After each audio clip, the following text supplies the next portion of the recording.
मैं एक अर्ज करना चाहना शफकत भाई, चूँकि तुहाडे प्रोग्राम तुहाडे चैनल का नाम सांझा साहिवाल है, मैं सारे दोस्तों को अपील कर सकें इनू सब्सक्राइब करो, इनू लाइक करो।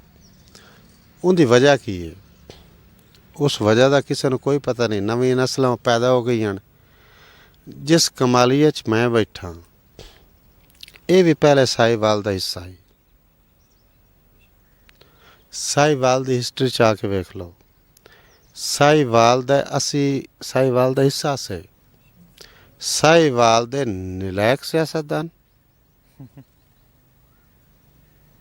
उन्होंने सोरी नहीं लगी।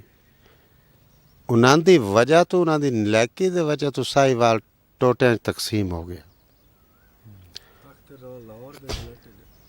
हाँ जी, लाहौर पत्तों की भी बाद बनया। साहिवाल की एक हिस्टरी है। स्टूडेंट सारे साहिवाल की हिस्टरी पढ़न। असी कमाली वाले पीरमाल वाले सारे साहिवाल का हिस्सा से। साहिवाल नूं टोटियां च वंडिया सियासतदाना अपनी सीटां लैण वास्ते, लेकिन साहिवाल की जिहड़ी अदब की तारीख है उनका ये अज भी हिस्सा है।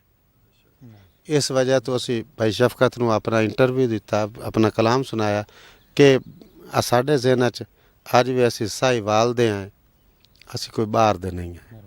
और साहिवाल रावी दे कड्डे ते वो शहर है जिस मुनीर नियाजी पैदा किया, जिस पता नहीं कितने वड्डे वड्डे शहर, जिस मेरा उस्ताद गुलाम फरीद शौकत पैदा किया, जितों मैनू बाग लग्या। असी साहिवाल नूं अदब विच भुल्लण दा मतलब अदबी मौत है। साहिवाल का इतना मकाम है, ठीक है।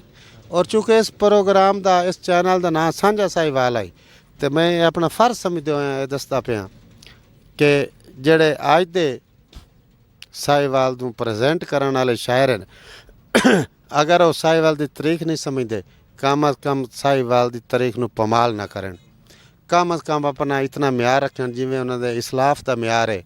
असी अज होर किसी ज़िले च आ गए हैं, टोबा टेक सिंह ज़िले च आ गए। असी अज भी अपने आप नूं साहिवालिया समझने हैं,